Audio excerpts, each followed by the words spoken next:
बिस्मिल्लाहिर्रहमानिर्रहीम। नाज़रीन अस्सलाम वालेकुम। प्रोग्राम है बाखबर, मैं हूँ यासिर रहमान। आज के पहले मौजू में हम बात करेंगे, साबिक़ सदर आसिफ अली ज़रदारी ने एक इंटरव्यू दिया कुछ दिन पहले, और उस इंटरव्यू के ऊपर हमने कल भी बात की डिटेल के साथ, उसके कंटेंट्स के ऊपर बात की। लेकिन उसके साथ ही ये भी इतलात मौसूल होने लगी कि बिलावल भुट्टो ज़रदारी, जो उनका KPK का जलसों का एक शेड्यूल था, उससे अधूरा छोड़कर वो दुबई रवाना हो गए हैं। और उसके बाद भी खबर आई कि साबिक़ सदर आसिफ अली ज़रदारी भी वो भी दुबई रवाना हो गए हैं। बाद में पीपल्स पार्टी की जानिब से इस बात को क्लैरिफाई करने की कोशिश की गई है कि ये एक मामूल के उनके विज़िट हैं दुबई में, क्योंकि उनकी फैमिली रहती है वहाँ पे विज़िट करने जा रहे हैं, ऐसा कुछ भी नहीं है। लेकिन जो साबिक़ सदर आसिफ अली ज़रदारी की इंटरव्यू था, उसके अंदर जो कंटेंट था उस इंटरव्यू का, उसमें ख़ास तौर पे उन्होंने ऐसे वक्त के अंदर जब बिलावल भुट्टो ज़रदारी ने एक ऐसा बयानिया मुरतब कर लिया था जिससे ये कहा जा सकता था कि नौजवान उनकी बात सुनना शुरू हो गए हैं, जिसमें वो नौजवानों के हवाले से बात कर रहे थे, पुराने बाबों को घर भेजने के हवाले से बात कर रहे थे। और उसका आगाज़ हमने देखा फ़रतुल्लाह बाबर साहब के हवाले से भी कि उनसे भी इस्तीफ़ा ले लिया गया। और उसके बाद से ये भी बात आ रही थी कि कुछ और मज़ीद बुज़ुर्ग सियासतदान ऐसे भी हैं जो पीपल्स पार्टी से ताल्लुक़ रखते हैं, उनसे भी शायद इस्तीफ़ा ले लिया जाएगा। लेकिन ऐन उस वक्त में जब साबिक़ सदर आसिफ अली ज़रदारी ने ये इंटरव्यू दिया, उसमें उन्होंने जितना भी बयानिया बनाया गया था बिलावल भुट्टो ज़रदारी की जानिब से, वो सारा का सारा बयानिया जो है वो ज़बरदस्त कर दिया, मैं ये कहूँगा। और बयानिया ज़मीं बोस कर दिया। और अब उसके बाद हामिद मीर साहब के मुताबिक कल उन्होंने जो शाहज़ेब खानज़ादा के प्रोग्राम में इसको मज़ीद क्लैरिफाई किया कि इंटरव्यू के बाद क्या हुआ, तो उन्होंने कहा कि इंटरव्यू के बाद जो है वो बिलावल भुट्टो ज़रदारी की साबिक़ सदर आसिफ अली ज़रदारी को कॉल भी आई, और उस कॉल के अंदर उन्होंने जस्टिफाई करने की कोशिश की, जिसमें आसिफ अली ज़रदारी साहब का ये कहना था कि मुझसे ये सवाल जब पूछे जा रहे थे तो मैंने तो उसका जवाब देना था, तो मैंने तो उसके अकॉर्डिंगली जवाब दिया। लेकिन इस सवाल यहाँ ये पैदा होता है कि एक तो टाइमिंग बड़ी इंपॉर्टेंट है, और आसिफ अली ज़रदारी साहब कहना क्या चाह रहे थे।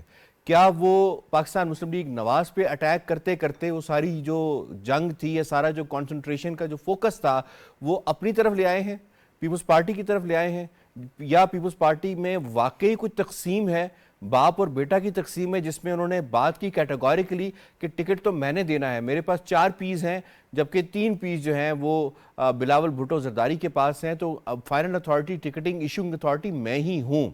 अब यहाँ एक और सवाल भी ये पैदा होता है कि आसिफ अली ज़रदारी साहब जो है वो इस वक्त के अंदर ये सब कुछ करके वो क्या बिलावल भुट्टो ज़रदारी को पीछे करना चाहते हैं और किसी और को आगे लाना चाहते हैं। यहाँ ये सवाल पैदा होता है। ये कहा जाता है कि पाकिस्तान पीपल्स पार्टी के अंदर जो इख्तलाफ राय है उसका खुलकर इजहार होता है। माजी में हमने देखा बीबी की सूरत में, नुसरत भुट्टो की सूरत में, और फिर बाद में हमने ये देखा मीर मुर्तज़ा भुट्टो और बीबी की सूरत में कि इख्तलाफ हुआ और खुलकर हुआ। क्या ये भी वही इख्तलाफ है? क्या ये भी पार्टी को फ्यूचर में किसके हवाले किया जाए उसके हवाले से जंग है? इस पर बात करेंगे आज के इस प्रोग्राम में। सबसे पहले तारुफ करवा देते हैं अपने मुअज़्ज़िज़ पैनल। जनाब डॉक्टर फ़ारूक आदिल साहब ने हमें ज्वाइन किया है, शनीरा अम्मार साहिबा ने ज्वाइन किया है, आगा इकरार हारून साहब ने ज्वाइन किया है, ताहिर नईम मलिक साहब ने, मोहम्मद नौशाद अली साहब ने और सज्जाद अनवर साहब ने। तमाम पैनलिस्ट को खुशामदीद कहते हैं। पहला सवाल होगा शनीला साहिबा आपसे। बिलावल और ज़रदारी में इख्तलाफात के बारे में मीडिया में चर्चा, क्या उनके इख्तलाफात के हवाले से अफवाहें जो हैं वो दुरुस्त हैं? यासिर, इस सिलसिले में ना 2-3 चीज़ें हैं। एक बात ये है कि कुछ लोग ये कह रहे हैं कि ये एक सियासी चाल है, इसलिए कि जो आसिफ अली ज़रदारी हैं पंजाब में बहुत गैर मकबूल हैं, और उनकी गैर मकबूलियत की वजह है 2008 से 2013 के दरमियान की जो हुकूमत थी, उसकी वजह से जो पीपल्स पार्टी का वोटर था वो उनसे नाराज़ हो गया, बहुत ज़्यादा जो था वो PTI की तरफ चला गया, कुछ खामोश हो गया। अब जिस तरह बिलावल भुट्टो जो जरदारी हैं वो जारहाना सियासत कर रहे हैं, अपना एक बयानिया बना रहे थे, लेकिन उनके साथ जो आसिफ अली जरदारी अटैच थी तो उसकी वजह से उनको वो पजराई नहीं मिल रही थी। जी। अब आसिफ अली जरदारी साहब ने ये इंटरव्यू दे के एक तरह से ये बात देने की कोशिश की है कि जी बिलावल भुट्टो जो है वो जारहाना सियासत कर रहे हैं, बिलावल भुट्टो आगे आके खेल रहे हैं, आसिफ अली जरदारी मुफाहमत की तरफ जा रहे हैं, तो बाप बेटे में इख्तलाफात है तो बेटा और बाप एक दूसरे से अलहदा हो रहे हैं, ताकि वो जो वोट बैंक पंजाब में इनका कम हुआ है, जी। आसिफ अली जरदारी की तरफ से ये तासुर जाने के बाद कि बेटा उनके पैरों के नीचे से निकला, वो वोट बैंक उनकी तरफ वापस आ जाए। एक थ्योरी जो ये है। दूसरी थ्योरी ये है कि जो जो कुछ भी आसिफ अली जरदारी साहब ने इंटरव्यू में किया, ये एक तरह से जो बिलावल भुट्टो की जो जारहाना सियासत थी, उसके जो मुमकिन सियासी नुकसानात हो रहे थे, उसको रोकने के लिए किया। यानी कि जो आसिफ अली जरदारी की जो ये इंटरव्यू था, ये एक तरह से सियासत ही थी, सियासी चाल ही थी, लेकिन बिलावल भुट्टो के लिए। तो जो अंदरूनी जराए पीपल्स पार्टी को ये कहते हैं जी बाप बेटे में कोई इख्तलाफ नहीं, बाप बेटा मिलके ही खेल रहे हैं, लेकिन ये खेल इस तरह से रहे हैं कि जो बेटा है उसकी जारहाना सियासत की वजह से कोई नुकसान उसको ना हो, या कोई उसके आगे लिए मसले ना बने, तो वो जो बाप सरीला है साहब, वो नुकसान तो बज़ाहिर हो चुका है। पिछले 2 दिन में मीडिया में जितना डिस्कस हुआ पाकिस्तान पीपल्स पार्टी, उसके अंदरूनी मसाइल और बाप बेटा के हवाले से रिलेशनशिप, तो और पीपल्स पार्टी की जो जस्टिफिकेशनों की एक तांता बंधा हुआ है, तो उसका मतलब है कि बात तो फिर नुकसान की तरफ जा रही है ना। नहीं, देखिए मैंने पहली जो थ्योरी आपको दी है ना, उसमें यही है कि अगर ये तासुर मिलेगा कि बाप और बेटे में इख्तलाफ है, तो वो वोटर जो पीपल्स पार्टी को पसंद करता है, पीपल्स पार्टी की तरफ वापस आना चाहता है, आसिफ अली जरदारी से नाराज है, वो वापस आएगा। तो इस सियासी चाल से उनको फायदा हो सकता है। दूसरी जो सियासी चाल जो है, उसमें जब वो मुफाहमत का तासुर दे रहे हैं, तो वो हल्के जो चाह रहे हैं कि पाकिस्तान के अंदर मुफाहमत की सियासत हो, ये आपस में इल्जामात की सियासत या टांग खींचने वाली जो सियासत है वो ना चले, तो उनको भी ये मैसेज जा रहा है कि जी बिलावल अगर जारहाना खेल भी रहे तो कोई बात नहीं, आसिफ अली जरदारी ठीक है। पीछे बैठे हुए हैं जो उनकी लगामें खींच रहे हैं। तो ये दोनों जो थ्योरी है, अगर इनसे देखा जाए तो ये एक सियासी तौर पे अपने वोट बैंक को वापस लाने की कोशिश कर रहे हैं, और दूसरे हलकों को ये भी पैगाम दे रहे हैं कि हम मुफाहमत करने के लिए भी तैयार है। दूसरे हलकों को ये पैगाम भी दे रहे हैं। डॉक्टर फारूक आदिल साहब, ये फरमाइएगा, ये सिर्फ 2 अशखास का आपस का मामला है, बाप बेटे का, या कुछ तीसरा भी है जिसको लाने के लिए इन दोनों के दरमियान ये मामलात सामने आ रहे हैं? अब तीसरा आपके जहन में कौन है? आप बताइए। मुझे नहीं मालूम। आसफा भुट्टो के हवाले से भी इतलात मौसूल हो रही हैं। हाँ, आसफा की बात है, मैं भी ये कहने लगा था, तो आपने कहा मुझे नहीं मालूम, तो मैंने कहा मैं बता देता हूँ आपको। गुफ्तगू का एक अंदाज होता है ना, कि उसको तो समझे थोड़ा सा। तो ये बात है, लेकिन इसको ज़रा सा हमें डिफरेंट तनाजुर में मुख्तलिफ एंगल से समझने की ज़रूरत है। इसका बहुत गहरा ताल्लुक़ मिसाक जमहूरियत के साथ है। मिसाक जमहूरियत बड़ी कामयाबी से चलता आ रहा था कम अज़ कम 2014 तक। मुश्किलात आई, उसमें रुकावटें आई, सब कुछ हुआ, लेकिन इसके बावजूद जो मेजर अंडरस्टैंडिंग थी उस मिसाक पर, वो बरकरार थी। उसको तोड़ दिया गया इमरान खान या पीटीआई की उनकी उसको खड़ा करके। और उसके बाद जो कुछ हुआ, उसके बाद यानी मिसाक जमहूरियत के साथ जो होना था, या पाकिस्तान मुस्लिम लीग नून के साथ होना था, या दीगर जमातों के साथ होना था, तो वो तो हुआ, मुल्क के साथ अच्छा नहीं हुआ। अब यूँ समझिए कि पूरी रियासत को वापस लाने की कोशिश कर रही है। एक ये है उसका पहलू। दूसरा पहलू, जो पाकिस्तान की सियासत के 3 बड़े किरदार हैं, मियाँ नवाज शरीफ साहब, आसिफ अली जरदारी साहब, मौलाना फजल रहमान साहब, ये तीनों इस बात पे कमिटेड हैं कि हम मिसाक जमहूरियत की रूह को ज़िंदा करेंगे। हमारे जो तारीख़ी और नज़रियाती इख्तिलाफ़, तो बिलावल साहब ने ऐसी क्या बात कर दी जो मिसाक जमहूरियत की रूह पे जाके जिसने हमला कर दिया? जो हमारे नज़रियाती और सियासी इख्तिलाफ़ात हैं, उनको बरकरार रखते हुए पार्लियामेंट के अंदर, पार्लियामेंट के बाहर, लेकिन सियासी अंदाज में उसको बरकरार रखते हुए हम मामलात को आगे बढ़ाएंगे। बिलावल साहब ने क्या किया ऐसा जिसकी आप बात कर रहे हैं कि वो चार्टर ऑफ डेमोक्रेसी को? इस सवाल का जवाब 3 जुमलों के बाद आएगा जी। अब मुझे याद दिलाएं कि मैं क्या कह रहा था। तो बात यह है कि इन लोगों की कमिटमेंट है इस बात पर कि हमने इस सारी सिचुएशन को बहाल करना है, और बहाल करते, और इसको इस दरमियान में कोई जक नहीं पहुंचने देनी। अगर जक पहुंच जाएगी तो उसके नतीजे में जो मामलात सीधे तरफ जा रहे हैं वो डीरेल हो सकते हैं जी। अब है आपके सवाल का जवाब। आपके सवाल का जवाब ये है कि आसिफ अली बिलावल भुट्टो जरदारी ने जो जारहाना तर्ज अमल इख्तियार किया, वो कई वजूहात हैं उसकी। शरीला बता रही हैं, कुछ वजूहात वो हैं, कुछ वजूहात वो हैं आउट ऑफ फ्रस्ट्रेशन कि उनके पास ना पंजाब है, ना केपी है, ना बलूचिस्तान है, और वहाँ सिंध में भी एक अच्छी खासी यानी हुकूमत अगरचे बना पाएंगे लेकिन उनके लिए मुश्किलात हैं। ये वो फ्रस्ट्रेशन है जिसकी वजह से वो उन एलाइज को जो मिसाक जमहूरियत के अंदर हैं उसको टारगेट कर रहे हैं। ठीक है, अभी ठीक नहीं है सर। अभी एक बात और है जी। वो बात ये है कि मौलाना फजलुर रहमान, जरदारी साहब, नवाज शरीफ साहब, आलमोस्ट उनकी थिंकिंग ये है कि पार्लियामेंट के अंदर सिर्फ और सिर्फ जमहूरियत और पार्लिमानी जमहूरियत पर ईमान, एक जुमला और भी हो, ईमान रखने वाली जो जमातें हैं वो हों और बाकी वो लोग जो प्रॉब्लमेटिक है वो मार्जिनलाइज हो जाएं।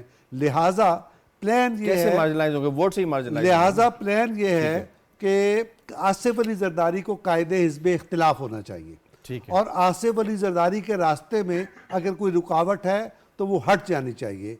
तो ये उस सारे इंटरव्यू प्लान ये, जबकि वो ये कहते हैं डॉक्टर साहब, जबकि वो ये कहते हैं कि हमने इनको 16 महीने की हुकूमत में लीडिंग रोल दिया PMLN को, अब इनकी बारी है कि हमें लीडिंग रोल दें हुकूमत बनाने के अंदर और हुकूमत को लीड करने के हवाले से। आसिफ अली जरदारी का ये मौक़िफ़ नहीं है। जी, उनका इंटरव्यू है, इंटरव्यू के अंदर स्पेसिफिकली उन्होंने यही बात की है। ये मैं आपको बता देता हूँ जी।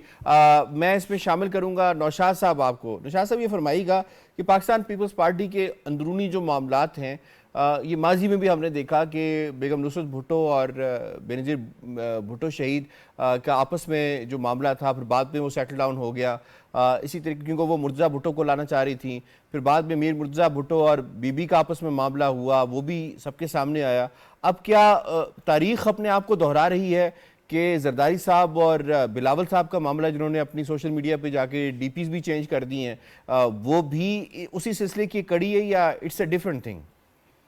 नहीं, मैं शनीला से इत्तेफाक करूंगा। ये जो थेरीज आपके सामने शनीला ने रखी हैं, दरअसल यही वो पॉलिटिकल स्ट्रेटजी है।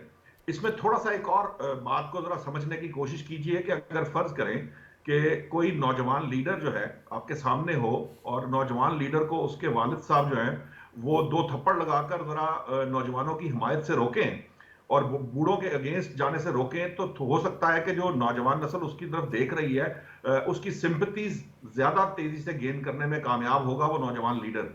ये नफसियाती मामलात हैं, जो जज्बाती कच्चा जहन और जज्बाती जो एक उम्र होती है उसके अंदर आपने देखा है, पहले भी हमने ये जो गुज़िश्ता हुकूमत की तहरीक। शाह साहब, आपने भी माजरत, कथा कलामी की माजरत, आपने भी इनको इंडोर्स किया, मैम शनीला को, और डॉक्टर साहब ने भी किया। अब उस पॉइंट का मैं क्या करूं जिसके अंदर वो खुद अपने बेटे को कह रहे हैं कि वो एक ना तजुर्बाकार हैं, उनका वो तजुर्बा नहीं है, यानी वो प्राइम मिनिस्टर बनने के अहल नहीं है। तो वो कौन बाप होगा जो अपने बेटे को बीच मंझधार ये बात कर देगा कि जी कि वो तो प्राइम मिनिस्टर बन नहीं सकते क्योंकि उनका तजर्बा ही नहीं हुआ। तजर्बाकार होता है। अभी कुछ अर्सा पहले की बात है, आपको याद होगा कि जरदारी साहब ने कहा था कि मैं अपने बेटे को प्राइम मिनिस्टर बनाना चाहता हूं। देखिए, नहीं, ये तो मैं 2 दिन पहले की बात कर रहा हूं आपसे, जो इंटरव्यू में उन्होंने कही है। आप ठीक कह रहे हैं, मैं आपको कह रहा हूं कुछ अर्सा पहले जरदारी साहब ने कहा था कि हम चाहते हैं कि बिलावल प्राइम मिनिस्टर बने। बात यह है कि देखिए, चार्ट ऑफ डेमोक्रेसी के तहत वो जमात जो ज्यादा नशिस्तें लेगी वो जो जिसे कहते हैं ना प्राइम मिनिस्टर की हकदार ठहरेगी। अगर मुस्लिम लीग नून के पास सीटें ज्यादा होंगी तो प्राइम मिनिस्टर हर हाल में उन्हीं का होगा। ये जो PDM के अंदर अगर निगरान वज़ीर से पहले जो शहबाज शरीफ की वजारत है, वजारत उज़्मा, वो किसी ने को झोली में रख के या प्लेट में रख के नहीं दी। ये नंबर का मामला है। ये जरदारी साहब ने क्लियर भी किया था कि नंबर की गेम है ना, उनके पास ज्यादा पार्लियामेंटेरियंस हैं तो अल्टीमेटली वो वज़ीर आज़म होंगे। इसी तरह आइंदा इंतखाबात में अगर फर्ज करें कि पीपल्स पार्टी ज्यादा नंबर खड़े कर लेती है पार्लियामेंट के अंदर, तो फिर वजीर आजम पीपल्स पार्टी का होगा। मामला ये है, ये जो पॉलिटिकल स्ट्रेटजी है, इसके अंदर बहुत से एक पंथ कई काज किए गए हैं। देखिए, नौजवानों को अट्रैक्ट करने की कोशिश की गई है और मैंने आपको उसका नफ्सियाती एलिमेंट भी बताया कि वो क्या है। दूसरी बात यह है कि इसके साथ साथ ये जो दूसरा एलिमेंट है कि जरदारी साहब जो है वो मुफाहमती सियासत का भी आगे बढ़ाने का जो मामला है उसको भी कंट्रोल कर रहे हैं। तीसरा मामला जो इसके अंदर बड़ा इंपॉर्टेंट है वो ये है कि देखिए, पीपल्स पार्टी हर उस वोटर को अट्रैक्ट करने की कोशिश कर रही है जिसके पास PTI के ये इन हालात को पहुंचने के बाद उसके पास कोई चॉइस नहीं होगी। नहीं है, ठीक है, बड़ा अहम रहेगा। बिल्कुल ठीक है, वो सारा का सारा क्लस्टर अपनी तरफ मूव करना चाह रहे हैं, आपका पॉइंट आ गया। सिजाद साहब, इसमें आपको शामिल करूंगा, ये फरमाइएगा, ये वाकई नौजवानों को अट्रैक्ट करने का मामला है या फिर मामला वाकई इनके आपस के अंदर कुछ इख्तलाफात इतने गहरे हो चुके हैं कि वो अब सामने आ चुके हैं और अब कोई ना कोई रास्ता होगा, या जरदारी साहब की चलेगी या बिलावल साहब की चलेगी? इस तरह का मामला आप देख रहे हैं, क्योंकि आप तो बहुत डीपली जानते हैं सारी पॉलिटिक्स को और पीपल्स पार्टी को बिलखुसूस। Your take sir.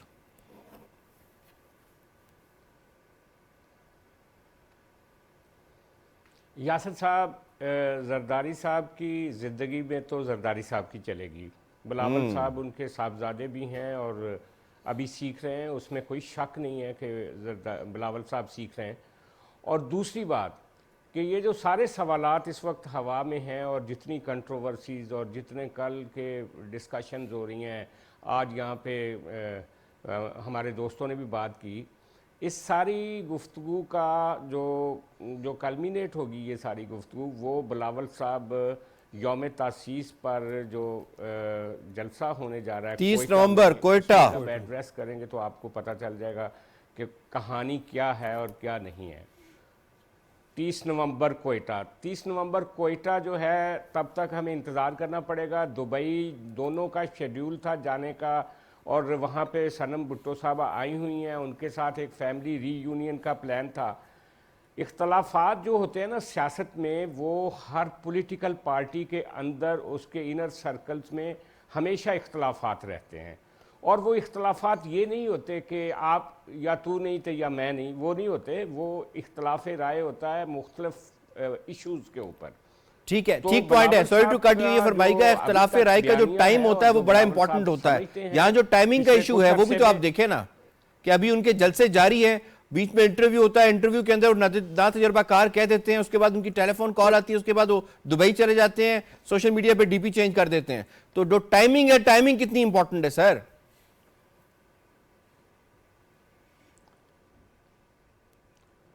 तो उसके बाद टाइम रुक नहीं गया ना, टाइम आगे भी चलना है, कल भी आना है, परसों भी आना है और 30 नवंबर भी आना है। तो ये सारी चीज़ें तो वक्त बहुत सारे फैसले वक्त करता है। मैं सिर्फ ये कह रहा था आपसे कि बिलावल भुट्टो साहब का एक नैरेटिव है कि हमें मोहतरमा बेनज़ीर भुट्टो शहीद और जुल्फ़कार अली भुट्टो साहब की तरह पॉपुलर सियासत करनी चाहिए, ड्राइंग रूम से बाहर निकलना चाहिए, जबकि जरदारी साहब चाह रहे हैं कि उनके एक ही साहबजादे, एक ही फर्जंद हैं, तो वो ज़रा प्रोटेक्टेड पॉलिटिक्स करें। क्योंकि पाकिस्तान की जो सियासत है उसमें आपने देखा हर 3 साल के बाद एक का धड़न तख्ता होता है और फिर लंबी जेल और फिर बहुत सारे मसाइब होते हैं। तो जरदारी साहब उनको ज़रा महफूज रख के खिलाना चाहते हैं और बिलावल साहब कहते हैं कि मेरे पार खोलें और मुझे बात करने दें और मुझे मेरी सियासत करने दें। ये इख्तलाफ राय थोड़ा बहुत तो है पार्टी के अंदर। ठीक है, पॉइंट आ गया मैं आपका। एक पॉइंट ऐड कर जी दूं? आगा साहब, इसमें आपको शामिल करूंगा, ये फरमाइएगा, बिलावल साहब ने ये कहा कि सीएसी वाले मेरे हाथ खोल दें, जरदारी साहब ने हाथ बांधे हुए हाथ खोल दें, इससे क्या मुराद उनकी? वो जारहाना सियासत अपनाना चाहते हैं जिससे पार्टी और जरदारी साहब बिलखुसूस उनको रोकना चाहते हैं? देखिए, बात यह है कि आसिफ अली जरदारी एक बाप है, जैसे कि अभी सज्जाद भाई ने कहा है, उसका एक ही बेटा है। वो किसी भी सूरत में अपने बेटे के लिए कोई ऐसी राह उसको नहीं ऑप्ट करने देना चाहता है जिस पे उसको ख़तरात बाद में आ जाए, क्योंकि उनकी ख़ानदान की तारीख कोई बहुत अच्छी नहीं है इस बात। ठीक। ये तो है एक बाप। जो मेरी अंडरस्टैंडिंग है, जो मेरी कुछ दोस्तों से गपशप होती रही है, वो बिल्कुल ही और ही है, वो मुकम्मल तौर पे और है और शायद हो सकता है गलत भी हो, लेकिन मैं इसकी जिम्मेदारी लेता हूँ, मैं बात कर रहा हूँ।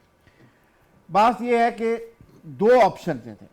जरदारी साहब जो है वो टारगेट करके बैठे हुए 2023 के इलेक्शन को, जो 2024 में आ रहा है।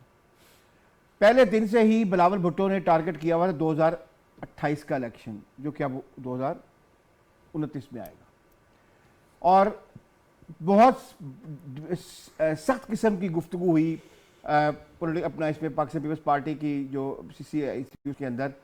बिलावल भुट्टो सिर्फ और सिर्फ यंग लोगों को टिकट देना चाहता है, चाहे उसका 0 सीट लेकर आए वो नेशनल असेंबली की। प्रोविंसेस में वो तैयार है, यानी कि वो सिंध को कंसोलिडेट करेगा, उस पर वो रिस्क नहीं लेगा, लेकिन नेशनल असेंबली की सीट्स के लिए वो कंप्लीटली वो वही करना चाह रहा है जो उसके नाने ने किया था कि टिकट तो मैं दूंगा ऐसे लोगों को जो यंग हो, पढ़े लिखे हो, चाहे मतलब उनके वो तो पास टिकट पैसे नहीं दे नहीं हो। सकते, टिकट तो उनके वालिद यही मैं आपको बता रहा हूँ। देखिए, इस वक्त मैं आपको बता रहा हूँ, दोनों की सियासत। यही तो वो चाह रहा है कि टिकट मुझे, पावर मुझे दी जाए। ये है सारी सियासत, और उससे टारगेट किया हुआ है 2029। इंपॉर्टेंट पॉइंट है ये। 2029 का टारगेट 2024 है ही नहीं। ये बड़ा मैं आपको क्लियर कर दूं। अच्छा, इसमें एक और चीज आप देखें कि ये उसका ख्याल है कि जो पॉलिटिक्स ऑफ कंप्रोमाइज है वो उससे सबसे ज्यादा नुकसान पहुंचाया है। और किसी हद तक अगर देखा जाए तो जो पॉलिटिक्स ऑफ कंप्रोमाइज है उसके हालात अगर ये हैं कि अगर जो अपना एक मार्केट में खबरें आ रही हैं कि लाहौर के कुछ लोगों को किला सैफुल्ला से इलेक्शन लड़ना पड़ेगा और कुछ को अपना मरी से इलेक्शन लड़ना पड़ेगा लाहौर की बजाय, इसका मतलब ये है कि वाकई जो उसकी सेंस है अपना बिलावल भुट्टो की, वो विजन है उसमें। वो 2029 को टारगेट करके एक मुकम्मल नई लॉट देना चाह रहा है। बड़ी रुकावट कौन है सर? उसके वालिद मोहतरम। हाँ, ठीक। मैं आपको बता रहा हूँ, वो एक नई लॉट देने जा रहा है पाकिस्तानी पॉलिटिक्स को, जिसका कोई तल्लक नहीं होगा सियासत से पहले। ठीक पॉइंट आ गया। डॉक्टर साहब जी सर जल्दी से ऐड कर लें, टाइम जरा कम है प्लीज। मैं बता दूं 27 को जब कराची एयरपोर्ट पर ये दोनों इकट्ठे उतरेंगे तो फिर जरा हमारी बहस जो है वो डिफरेंट हो जाएगी। ये मैं आपको पार्टी जराए के हवाले से बता रहा हूं कि 27 तारीख को वो दोनों कराची इकट्ठे आ रहे हैं, उसके बाद वो वहां से अब तो जाहिर बात है पार्टी जराए ने ये दावे तो कर रहे हैं। डॉक्टर ताहिर नहीं साहब को इसमें शामिल करूंगा। डॉक्टर साहब ये फरमाइएगा, पाकिस्तान पीपल्स पार्टी पार्लियामेंटेरियन 2002 में बनाई गई थी। मकसद ये था कि इसको इस तरह से कंसोलिडेट किया जाए कि जो हमारा तीर का जो निशान है ना वो हमसे ना जाए और हम उसके ज़रिए आगे लेकर चलें। और पाकिस्तान पीपल्स पार्टी जो थी 3 P's वाली, उसको भी रखा गया। अब उसके बाद हमने देखा कि 2007-8 के बाद पीपल्स पार्टी की हुकूमत, फिर PMLN की हुकूमत, PTI की हुकूमत, क्या वजह है कि अभी तक ये तीर और तलवार चल रही हैं? क्यों नहीं ये तीर में वापस आ जाती? क्यों नहीं कंसोलिडेट होकर एक ही पार्टी बन जाती? असल प्रॉब्लम ये बन रहा है जिस तरफ इशारा आगा साहब ने किया। मेरे ख्याल से ये प्रॉब्लम नहीं है, लेकिन इसका एक पस मंज़र है। वो ये कि मोहतरमा बेनज़ीर भुट्टो को मियाँ नवाज शरीफ के वक्त नायल किया गया था। वो जस्टिस मलिक क़य्यूम की वो टेपें सरेआम है और सैफुर रहमान मुशर्रफ के वक्त में हुआ ये नहीं, उससे कबल। अच्छा, उससे कबल जब उन्हें नायल किया गया तो फिर पार्टी की आदत की बात नहीं, और बाद में जनरल परवेज़ मुशर्रफ ने भी वही पॉलिसी जारी रखी, सिर्फ उसमें मियाँ नवाज शरीफ का इजाफा हो गया। अब जो बात पार्टी सियासत की है, पार्टी के अंदर 2 राय होती हैं, और जहाँ बिलावल भुट्टो आसिफ अली जरदारी का बेटा है, वहाँ वो मोहतरमा बेनज़ीर भुट्टो शहीद का भी बेटा है। तो मोहतरमा बेनज़ीर भुट्टो कौन थी? वो थी कि जो इक़्तिदार कुर्बान कर देती थी लेकिन पार्टी को बचा लेती। वो अवामी मुज़ाहमत उस दिन ख़त्म हो गई जब लियाकत बाग में उसे शहीद किया गया। मोहतरमा बेनज़ीर भुट्टो को क्यों शहीद किया गया? कि इस मुल्क में बंद कमरों में कंप्रोमाइज़ की सियासत हो, गली कूचों में खेतों खलियानों से सियासत को निकाल के चंद लोग ये तय करें कि कौन इक़्तिदार में आएगा कौन नहीं आएगा। तो इस निज़ाम को इसमें इस वक्त पीपल्स पार्टी एक दोराए में है। आसिफ अली जरदारी जो जोड़ तोड़ के माहिर हैं, और उनको ये क्रेडिट देना होगा कि उन्होंने साथ निभाया मोहतरमा बेनज़ीर भुट्टो का, तवील अरसे से जेलें काटी, लेकिन उनकी कोई पॉलिटिकल स्ट्रगल इस लिहाज से नहीं है। जोड़ तोड़ की सियासत में वो चौधरी शुजात के हमनशीन हो सकते हैं, लेकिन ये पीपल्स पार्टी की सियासत नहीं है। तो बिलावल साहब वो जगह लेंगे? नहीं, लेनी चाहिए उन्हें। मैं तो पीपल्स पार्टी के जो जियाला है वो चाहता है कि जो मिसाक जमहूरियत की बात हुई, मिसाक जमहूरियत उस दिन ख़त्म हो गया था जब मियाँ नवाज शरीफ इफ्तिखार चौधरी मूवमेंट में मिसाक जमहूरियत को, बाद में वो शर्मिंदा हुए इस बात पे, और जब पीपल्स पार्टी ने गवर्नर खत्म हो गया, तो इसलिए ये कह रहे हैं कि 2 जमातों का कंपटीशन भी होता है। लेकिन आप बंद कमरों की सियासत और ये जो बयानिए हैं कि बड़े भाई छोटे भाई के बयानिए पे आ गया और अब ट्विटर अकाउंट 2 महीने खामोश रहेगा, इस सियासत जो भी है, जो पार्टी लीडरशिप हर पार्टी की तय करे, वो अवाम में बताए, अपनी सेंट्रल एग्जीक्यूटिव में बताए। अगर वो चंद लोग और चंद तनख्वाहदार मुलाजमों के सीने में रहेगा और अखबारात में कॉलम में नया बयानिया बनाया जाएगा, तो वो बयानिया अवाम में मकबूल नहीं चलेगा। बिल्कुल ठीक है जी। यासिर एक बात कर दूं जी, जल्दी जल्दी। मिसाके जमहूरियत तब खत्म हुई थी जब पंजाब में गवर्नर राज लगाया था और मोहतरमा एक डिक्टेटर से। आपका अपना एक वर्जन है, इनका अपना एक वर्जन है, ठीक है, दोनों का वर्जन आ गया, दोनों का वर्जन आ गया जनाब। आप भी दुरुस्त कह रही हैं, ये भी दुरुस्त कह रहे हैं। तो यहाँ पे लेंगे ब्रेक, ब्रेक के बाद आएंगे तो मामला होगा गजा का, गजा को डिस्कस करेंगे।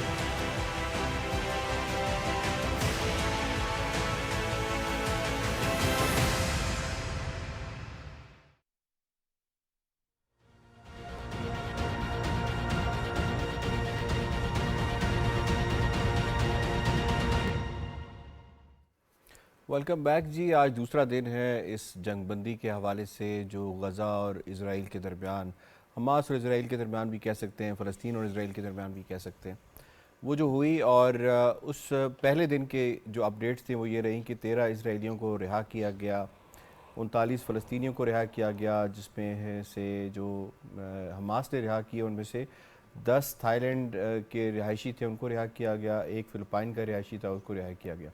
ओवरऑल 150 इजरायलियों के बदले 50 इजरायलियों के बदले 150 फ़लस्तीनियों को रिहा किया जाएगा।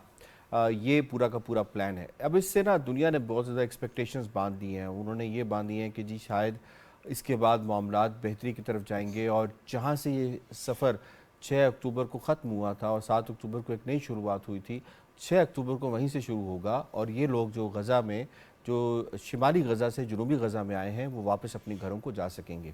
अब दूसरा इसका पहलू ये है कि जो इज़राइल है वो किसी की सुनने को तैयार नहीं है। मगरिब उसे ज़ोर दे रहा है, अमेरिका भी अपनी उस पोजीशन पे अब वापस जाना चाहता है जो 6 अक्टूबर को थी, जिसमें 2 स्टेट रेजोल्यूशन था, और वो जो अनकंडीशनल सपोर्ट थी उसको भी वो विड्रॉ करने को तैयार है। उसके जो एक्शंस हैं या स्टेटमेंट्स हैं उससे हमें अंदाज़ा होता है। ताहम there is much need to be done. लेकिन यहाँ पे सवाल ये पैदा होता है कि क्या वाकई जो फ़लस्तीनी हैं इन्हें इन 4 दिनों के बाद उन्हें कोई साय ऑफ रिलीफ फर्दर मिल सकेगा?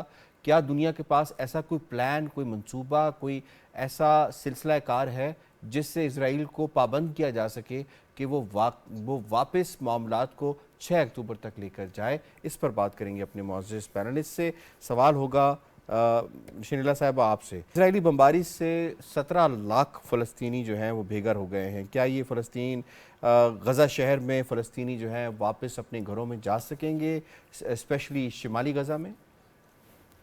यासिर, अगर गजा के अंदर वो वापस भी जाएंगे तो उसको जाने के बाद उनकी जिंदगी क्या होगी? क्या वो एक आजाद गजा के अंदर सांस ले रहे होंगे? नहीं, उनके साथ तो वही हालात होंगे जो पहले थे।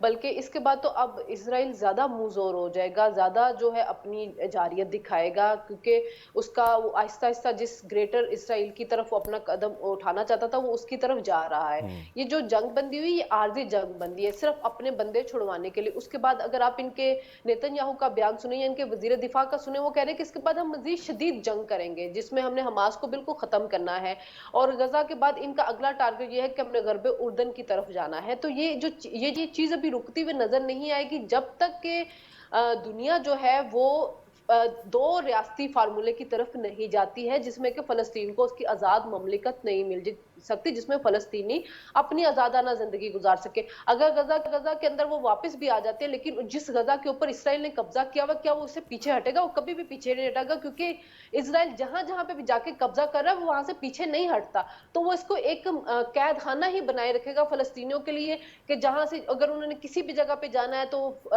इसराइल की चेक पोस्टों से गुजरेगा, वो रोज उनसे हजीमत का सामना उनको करना पड़ेगा। तो फलस्तीनियों के लिए अभी कोई हमें दूर दूर तक रिलीफ नजर नहीं आ रहा जब तक कि उनको उनकी आजाद रियासत नहीं मिलेगी।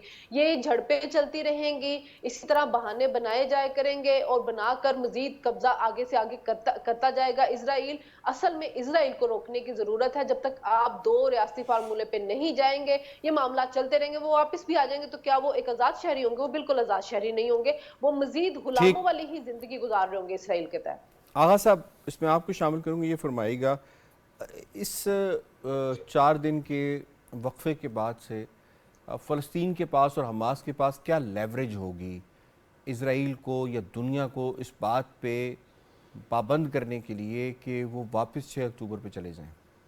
बिल्कुल उनके पास कोई लेवरेज नहीं है, और बैनुल-अक़वामी ताकतें सारी जो हैं वो अभी तक इसराइल के साथ खड़ी हैं, कोई फ़र्क नहीं पड़ा। और इसराइल के पास तमाम ताकत है, उसके पास रिजॉल्व है, और डेफिनेटली वो इस जंग को बहुत तेज़ करेगा, एक्सीलरेट करेगा। तो मेरा ख्याल ये है कि वो तब तक इस जंग को जारी रखेगा जब तक वो बिल्कुल क्लिनसिंग ना कर ले। और जहाँ तक बात है गज़ा की, गज़ा में से उसने टोटली यानी कि बिल्कुल लेबल्ड कर दिया है ना। जितना इंफ्रास्ट्रक्चर डेवलप हुआ था पिछले 40 साल में वो ख़त्म हो गया। ना वहाँ स्कूल्स हैं, ना वहाँ हॉस्पिटल्स हैं, ना घर हैं, कुछ भी नहीं है। कहाँ करेंगे वो? मुझे ये बताइए कि खैमों में यहाँ करेंगे ना, एक खैमा बस्ती बसेगी। और उसके अलावा और उस पर भी हम लोग सारे दुनिया जो है बैनुल अक़वामी ताकतें वो खुश होंगी कि चलो वापस तो चलेंगे। वापस चले गए, लेकिन ये भी सवाल है कि वापस जाएंगे या नहीं जाएंगे, जाने देगा इसराइल के नहीं, नहीं वही जाने बात है देगा? कि इस पे यानी कि अंदाजा लगाए ना, इस पे भी निगोशिएशन होगी। पहले उनको वो निकाला गया वहां से, हमला की कर वो जगह वो सारी यानी कि आप कह सकते कैप्चर की गई है, उसके ऊपर अपने यानी कि कब्जा किया गया है। अब उनके वापस आने पे भी उनको तरले मिनटे मारने पड़ेंगे, और फिर जो बैनुल अक़वामी ताकतें कि वो बड़े खुश हो गएंगे, देखिए आखिरकार हमने 50-50 या 100-100 के ग्रुप में जाके आप बच सकते हैं, हमने इतना तो कर दिया आपके लिए बहुत। अब मेरे ख्याल में गजा और पैलेस्टाइन की बात मुझसे ना किया करें, मैं अपने जज्बात काबू नहीं पा सकता। हमें तो ये बात करनी है जी, जब तो उस वक्त तक जब तक कोई वायबल सोल्यूशन नहीं आता। डॉक्टर फारूक खान साहब, इसमें आपको शामिल करूंगा, ये फरमाइएगा क्या ये वेस्ट बैंक मॉडल होने जा रहा है? देखें, वेस्ट बैंक मॉडल अब लोगों को याद नहीं है, पुरानी बात हो गई। मैं आपसे कहना ये चाहता हूँ, थोड़ा समझा देना अगर याद नहीं तो। मतलब वेस्ट बैंक मॉडल जो ऑक्यूपेशन फोर्सेस उनकी हैं। ये मेरा जुमला समझाने की तरफ जा रहा था। अच्छा। गुजारिश ये है कि इसराइल की तरफ से ये ऐलान हो गया कि हम यहाँ से नहीं जाएंगे, और जो इसराइल की सरपरस्त ताकतें हैं जी। उन्होंने भी कहा कि इसराइल को अपनी सिक्योरिटी के लिए ये कब्ज़ा बरकरार रखना पड़ेगा, तो वही कब्ज़ा बरकरार रखेंगे। इस सिचुएशन में कौन वापस आएगा और कौन वापस नहीं आएगा, तो उसकी जो मंजर कशी है वो आगा साहब ने भी कर दी और शनीरा ने भी कर दी कि वापस किस तरह से आएंगे। असल बात यह है कि अब हमारे पास ऑप्शन क्या है। जब हमने 4 रोज़ा जंगबंदी की, तो इस तरह के जब आलमी सतह पर फैसले आते हैं तो उसमें होता यह है कि ये पहला मरला है, ये दूसरा मरला है, ये तीसरा मरला है। उसको पेश नज़र रख के, बल्कि उस पर गुफ्तगू होने के बाद फिर अमल दरामद शुरू होता है। तो अब सेकंड जो उसका फेज़ है वो क्या है, वो अभी तक सामने नहीं आ सका। ठीक है। अगर वो अभी तक सामने नहीं आया तो अभी तक यूँ समझे कि आगे खला है या आगे अंधेरा है। अभी और अंधेरा उस वक्त तक छट नहीं सकता जब तक एक वाज़ेह हिकमत अमली सामने ना आए। ये हिकमत अमली मैं एक बार फिर अर्ज़ कर रहा हूँ कि ये जो आप P5 की तरफ जा रहे हैं, तो उसके बाद आप उन लोगों के पास भी जाइए जो सफ़ीर वापस बुला रहे हैं इसराइल से, जो उनका बाइकआउट कर रहे हैं, जो उस पर प्रोटेस्ट कर रहे हैं, जिन्होंने उनको इकट्ठा कीजिए, और उनको इकट्ठा करने के बाद एक स्ट्रॉन्ग नैरेटिव और मौक़िफ़ इख्तियार की। नैरेटिव क्या होता है, वो इख्तियार करके आप दुनिया को मजबूर करें कि यार अपना जो ये ज़मीर है उसको जिंदा करें, इंसानियत से सक रही है जी। ठीक है, मैं नौशाद साहब आपको शामिल करूँगा। ये फरमाइएगा, इन्होंने वाज़ेह हिकमत अमली के हवाले से बात की। वाज़ेह हिकमत अमली मुरतब करने के लिए जो स्टेक होल्डर्स हैं, क्या वो सीरियस नज़र नहीं आते, या वो तो सीरियस हैं लेकिन जो दूसरी तरफ इसराइल है, टेबल की दूसरी तरफ बैठा हुआ, वो इस वक्त टोटली किसी की बात सुनने के मूड में नहीं है? कितने मज़ीद फ़लस्तीनियों को अपनी जानों से हाथ धोने पड़ेंगे इस वाज़ेह हिकमत अमली को लाने के लिए? देखिए यासिर, ये तो बिल्कुल अब सामने आ चुका है कि जो इसराइल है बेसिकली उसकी हटदर्मी ही सब कुछ है। ऐसा नहीं है कि वो लोग जो फ़लस्तीन के हक में हैं या जो फ़लस्तीन के हक में नहीं थे, वो ममालिक भी जो हैं उन्होंने इसराइल को कंडेम किया, और आपने वहाँ अवामी रिएक्शन भी देखा। और वो तमाम ताकतें जो हैं वो ये चाहती हैं कि ये जो गजा की जंगबंदी है ये मुस्तकिल जंगबंदी हो। लेकिन इसराइल ने जो कुछ गजा के साथ कर दिया है, ये अभी बात की जा रही थी, मैं तो मेरे ना दिमाग में वो सिनेरियोज आ रहे थे, वो तस्वीरें आ रही थी कि वो मुझे बताइए कि किसी मलबे के ढेर पर जाकर बैठकर कोई क्या करेगा, जहाँ ना पानी होगा, ना बिजली होगी, ना दवाई होगी, ना वहां पे किसी मरते बच्चे को बचाया जा सकेगा, ना किसी बुजुर्ग को, ना किसी खातून को। तो मामला ये है कि जो लोग वहां से जा चुके हैं, पता नहीं वो किन हालात में और कब वापस आएंगे, इसके बारे में कोई चीज सामने नहीं है और ना नजर आ रही है। खास तौर पर जब उन्हें यह पता हो कि 3 दिन बाद यहां पर फिर दोबारा नए सिरे से बमबारी शुरू हो जाएगी और इसराइल जो है वो अपने गैज़ो गज़ब के साथ दोबारा अपनी वो जंगी जराइम शुरू कर देगा जो वो पहले से कर रहा था। तो मामला ये है कि ऐसा नहीं है कि वो तमाम ताकतें सीरियस नहीं है। असल में ये जो इसराइल का रवैया है बेसिकली ये प्रॉब्लमैटिक है। मैंने आपको यूएन के अंदर बहुत सी करारदादें जिनमें ये कहा गया है कि इसराइल का रवैया दुनिया के दूसरे सिविलाइज मुहज्जब ममालिक के साथ वो नारवा है, वो ठीक नहीं है, उसमें एक हेजमोनिक एलिमेंट है। और फिर जब ग्रेटर इसराइल का मामला हो जिसकी तरफ हम बात कर रहे हैं, तो वो तो अपने आप को Aahista Aahista step by step आगे बढ़ा रहा है, यहां से पीछे जी हटने ठीक का है, तो फिलहाल सवाल ही नहीं। पॉइंट आ गया, पॉइंट आ गया, स्टेप बाय स्टेप आगे बढ़ा रहा है। सजाद अनवर साहब फरमाइएगा, कोई वायबल फार्मूला इस पे कोई अभी तक कोई खबर आपकी नज़र से गुजरी हो, आपकी बड़ी गहरी नज़र है इस हवाले से, कि क्या कोई वायबल फार्मूले के ऊपर दुनिया में कोई भी स्टेक होल्डर बात करता हुआ नजर आ रहा है कि 4 दिन के आगे क्या नजर आएगा?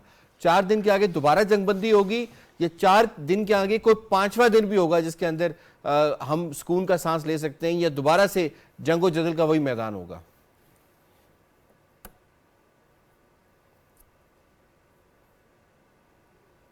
4 दिन के बाद क्या होने जा रहा है कोई कुछ नहीं जानता, लेकिन हकीकत ये है कि आज जो हमास के नुमाइंदे ने एक इंटरव्यू दिया, उसने कहा कि जंग बंदी के दौरान भी इजरायली फ़ौजियों ने मुख्तलिफ़ इलाकों में फायरिंग की है। अच्छा। और उनके बकौल वो जो सरहद जो है गज़ा की और मिस्र की, वहाँ पे काफ़िले लोगों के रुके हुए हैं और इजरायली फ़ौजी अभी तक उनको अंदर आने की इजाज़त नहीं दे रहे। लेकिन मैं आपकी तवज्जो दिलाना चाहता हूँ, जो इजराइल के एक मेन स्ट्रीम वहाँ के एंकर जो हैं गैडन लेवी, उसका आज एक वीडियो मैसेज जारी हुआ है और बड़ा वायरल हुआ है। वो पाकिस्तान की मुख्तलिफ वेबसाइट पे भी आप देख सकते हैं। उसने कहा है कि ये जो इजराइल और फ़लस्तीन का तनाज़ा है, ये कोई तनाज़ा नहीं, बल्कि गज़ा पर इजराइल का एक उसी तरह का नाजायज़ कब्ज़ा है जिस तरह का कब्ज़ा अलजायर पे फ़्रांस का था। वो तनाज़ा नहीं था जब वो फ़्रांस को वापस जाना पड़ा था, इसी तरह इनको भी गज़ा से इजराइल को वापस जाना पड़ेगा। ठीक। उसने अपने वीडियो में कहा कि मैंने 40 साल में देखा है कि जितनी बेरहम सफाक एडमिनिस्ट्रेशन इजराइल की है, दुनिया में किसी की नहीं है, किसी की नहीं है। तो ठीक, इसमें मैं तो कोई समझता शक हूं नहीं कि है। अब इजराइल अच्छी के बात है अंदर कि से आवाज इस वहां तरह से आ की रही है। आवाज़ें उठना शुरू हो गई हैं। ठीक है। और दूसरी बात यह है कि जो कुछ हो चुका है,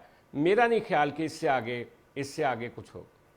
डॉक्टर ताहिर नईम मलिक साहब फरमाइएगा सर, इजराइल ने जो कुछ हासिल करना था, बज़ाहिर तो ये लग रहा था कि वो डिसमेंटल कर दे हमास के पूरे नेटवर्क को, वो अपने बदले ले ले, अपने जो यरगमाली हैं उनको वापस ले ले। वंस ये सब कुछ अचीव हो जाएगा, तो अगर इजराइल फिर भी वहाँ रहता है, तो इसका मतलब जितनी भी एनालिस्ट ने बात की कि वो ग्रेटर इजराइल को हासिल करना चाहता है इसलिए रहता है वहाँ पे, तो ये सिर्फ और सिर्फ एक बहाना था हमले वाला? जी, ये भी है। दूसरा, उनकी एक ऑक्यूपेशन की तारीख है और इसराइल की रियासत का क़याम ही एक ऑक्यूपेशन और एक गैर कानूनी तरीके से हुआ है। तो अगर वो ऐसा करते हैं तो कोई नई बात नहीं करेंगे, ऐसे ही लग रहा है। मेरा ख्याल है कि इस वक्त तो उनके ऊपर एक प्रेशर भी है और आगे चल के ये जो आर्जी जंग बंदी हुई है, जो नेक्स्ट स्टेप होगा वो ये होगा कि इसको मुस्तकिल जंग बंदी की जाए, एक मुआहदा बिल्ली की गले में घंटी कौन बांधेगा? एतमाद साजी की फिजा बहाल हो, और फिर होना ये चाहिए कि यूएन की पीस कीपिंग फोर्सेस वहाँ हों और वायलेशन पे वो वहाँ एक्शन लें, तो उस शक्ल में एक देरपा अमन वहाँ रह सकता है। इन इकदामात के बगैर नहीं रह सकता। जहाँ तक ग्रेटर इसराइल का है, आप फैलाते गए हैं, अब भी इसराइल का जो मौजूदा नक्शा है वो जो इसराइल के क़याम के बाद 3 गुना उनके ज़्यादा रकबा बढ़ा है, लेकिन क्या उनकी इनसिक्योरिटी और वल्नरेबिलिटी क्या कम हुई है, ज़्यादा हुई है? मेरा ख्याल है कि वो भी अपनी जगह बरकरार है। Towards the very last end Agha साहब सिर्फ एक जुमला आप ऐड कर दीजिएगा, जो अरब रियासतें हैं वो किस हद तक इनसिक्योर हैं इस ग्रेटर इसराइल के इस मॉडल से और इनकी जो पेनिट्रेशन की पॉलिसी है? देखिए, अरब जो कर सकते हैं बेचारे कर रहे हैं। और जैसे कि हमने कल के प्रोग्राम में भी बात की थी कि देखिए P5 के साथ अपना मिलना तमाम एक डेलीगेशन का वो इसीलिए है कि उनको पता है कि इजराइल रुकने वाला नहीं है। उनकी अपनी सिक्योरिटी का मामला भी है। मैं आपको पता है मैं वादी सीना से होकर आया हूँ जी, ठीक। वादी सीना को किसी वक्त वो क्रॉस कर सकता है, फिर वो काम डबल हो जाएगा। ठीक है, I have to wind up. मुझे शुक्रिया अदा करना है अपने तमाम पैनलिस्ट का कि दोनों मौज़ूआत आपने मुलाहिज़ा किए और तज्ज़िये भी इस हवाले से आपने देखे। प्रोग्राम से इतने यासिर रहमान को दीजिए इजाज़त, अल्लाह ने के बाद।